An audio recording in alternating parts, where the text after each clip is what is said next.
जय जगन्नाथ। यथा देहे तथा देवे, अर्थात जिस प्रकार से देही अर्थात मनुष्य आचरण करता है, महाप्रभु जगन्नाथ भी उसी प्रकार आचरण करते हैं। सुबह उन्हें मणिमा की पुकार के साथ उठाया जाता है। उठने के बाद वे दंत धावन करते हैं, यानी ब्रश करते हैं, और तत्पश्चात कपड़े बदलते हैं। फिर भक्तों की आरत सुनते हैं सुबह का नाश्ता करने के बाद।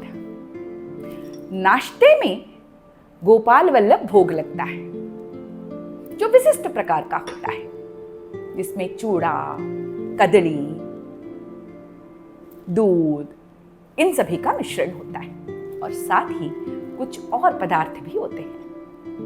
महाप्रभु भक्तों से दूर कैसे रह सकते हैं, इसीलिए सिर्फ और सिर्फ जब भोग लगता है तभी मंदिर के पट बंद होते हैं, वरना सोते तक सुबह से लेकर रात तक महाप्रभु अपने भक्तों की आरती सुनते ही रहते हैं, उनकी तकलीफों को दूर करते ही रहते हैं, और एक बड़ी सी मुस्कुराहट के साथ अपने भक्तों में जीवन भरते ही रहते हैं।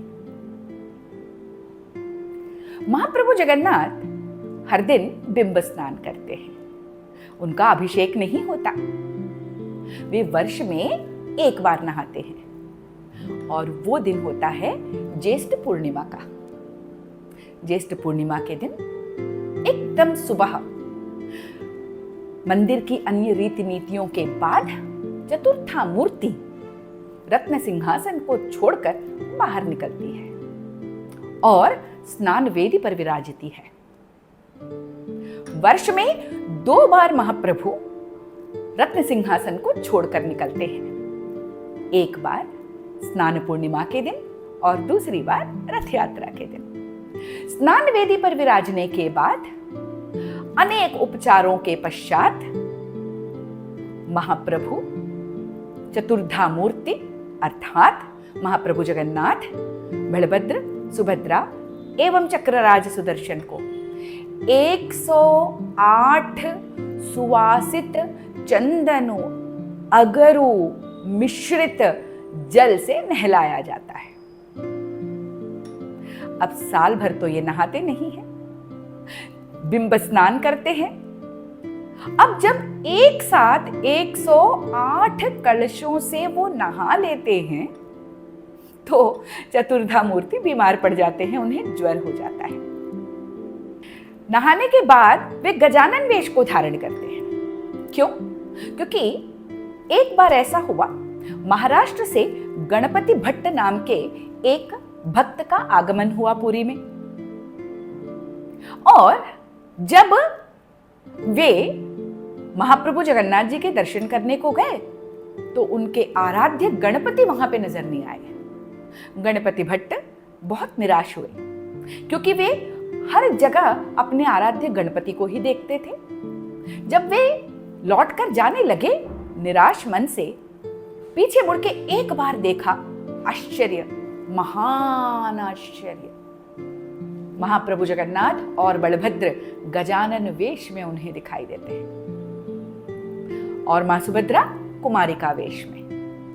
और उसी दिन से स्नान पूर्णिमा के दिन स्नानादि के पूर्ण होने के बाद महाप्रभु जगन्नाथ एवं बलभद्र जी को गजानन वेश से सुसज्जित किया जाता है। भक्तगण उनका आनंद लेते हैं, उनके असीम कृपा को अपने भीतर समाहित करते हैं। दरअसल देखा जाए तो महाप्रभु जगन्नाथ जी, जगन्नाथ संस्कृति स्मार्त परंपरा से युक्त है। पंचदेवोपासना महाप्रभु जगन्नाथ जी की उपासना में ही है। इसका अर्थ यह हुआ कि आप अगर महाप्रभु जगन्नाथ जी की उपासना करते हैं तो समझ लीजिए कि आप पंचदेवोपासना कर रहे हैं। कैसे? महाप्रभु जगन्नाथ स्वयं विष्णु के अवतार हैं, बलभद्र शिव के अवतार माने जाते हैं, रुद्रावतार माने जाते हैं, मां सुभद्रा योग माया है, शक्ति स्वरूपिणी है। चक्रराज सुदर्शन सूर्य का अवतार है और स्नान पूर्णिमा के दिन गजानन वेश धारण करके वे वैष्णव, शैव, शाक्त, सौर एवं गाणपत्य इस प्रकार से पंचदेवोपासना का लाभ भक्तों को प्रदान करते रहते हैं। तो अब महाप्रभु को ज्वर हो गया है, बीमार पड़ गए हैं, तो वे किसी से मिलना नहीं चाहेंगे, इसीलिए अब वे रत्न सिंहासन पर विराजित नहीं होते और वे चले जाते हैं अणसर घर में। अणसर घर एक ऐसा कमरा जहां पर वे स्वस्थ होने के लिए जाते हैं।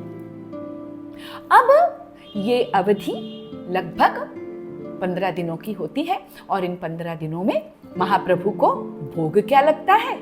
पथ्य का भोग लगता है, जिसमें जड़ी बूटियां होती हैं और अनेक प्रकार की औषधियां भी होती हैं। साथ ही उनके श्रीअंगों की मालिश फुलेरी तेल से किया जाता है। अब ये फुलेरी तेल क्या है? दरअसल जो तिल का तेल होता है उसे मिट्टी के छोटे छोटे घड़ों में भरकर उसमें औषधियां, जड़ी बूटियां, सुवासित सुगंधित पदार्थ जैसे चंदन आदि डालकर उनका मुख ढककर जमीन के नीचे उन्हें स्थापित कर दिया जाता है।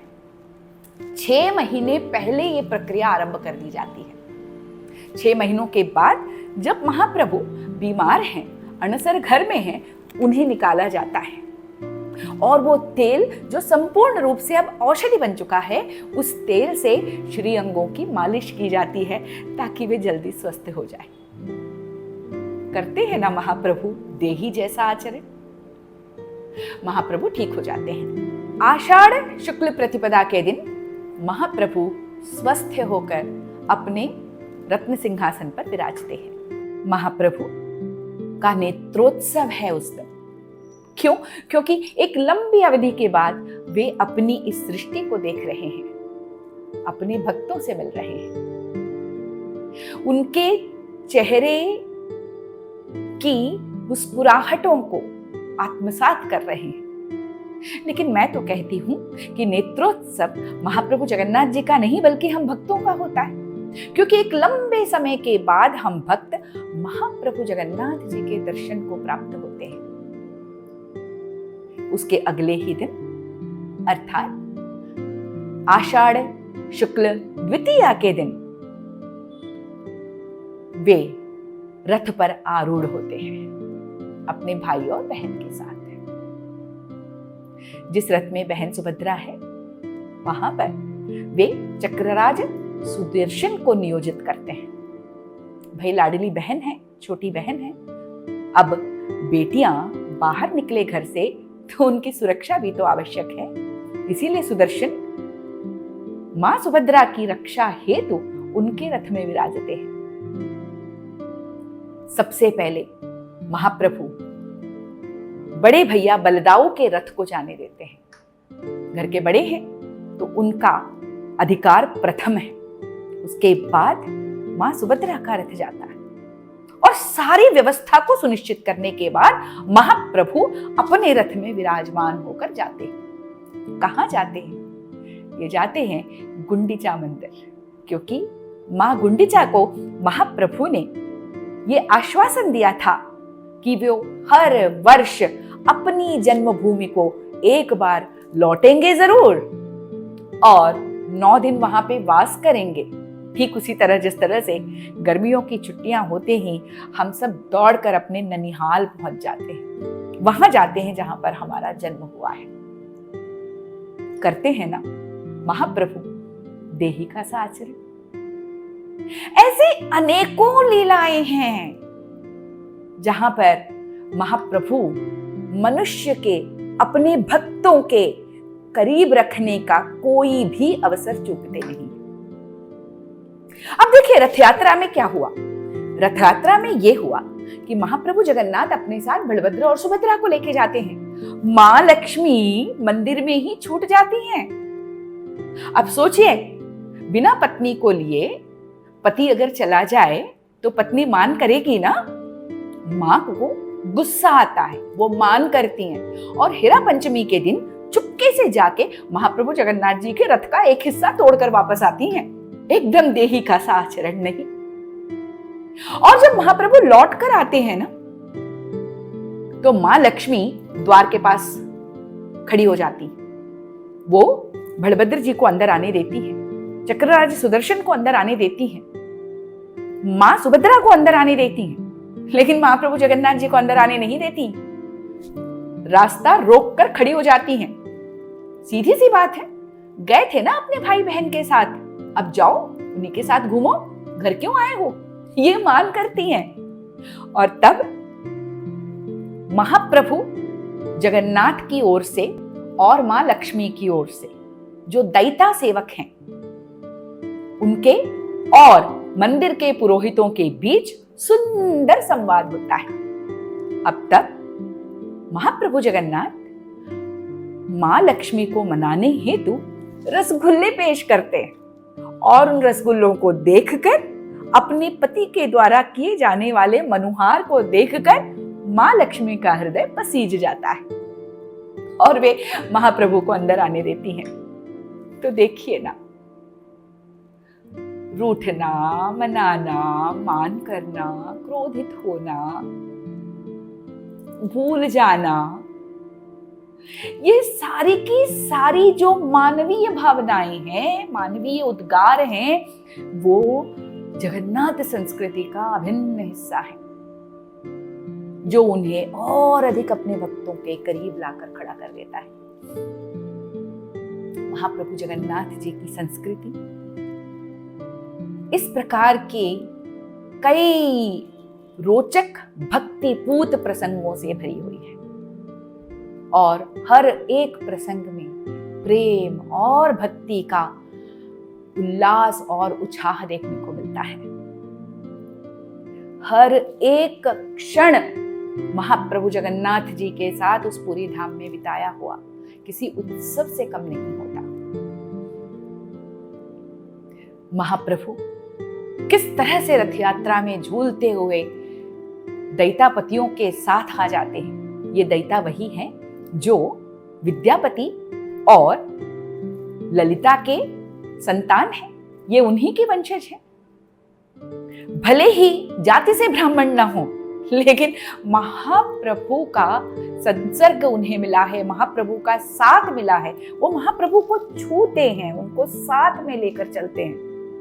इससे बड़ा सौभाग्य क्या होगा भला। जैसे ही महाप्रभु रत्न सिंहासन छोड़कर रथ यात्रा में निकलते हैं तो भक्त उन्हें थोड़ा सा छू लेना चाहते हैं, उनके उस काले रंग को थोड़ा सा छूकर अपने शरीर में, अपनी आंखों में, सर पर लगा लेना चाहते हैं। चारों तरफ सिर्फ और सिर्फ जगन्नाथमय हो जाता है, क्योंकि देही का सा आचरण करके महाप्रभु वैसे भी हर भक्त के करीब हो जाते हैं। कितनी बात सही कही गई है।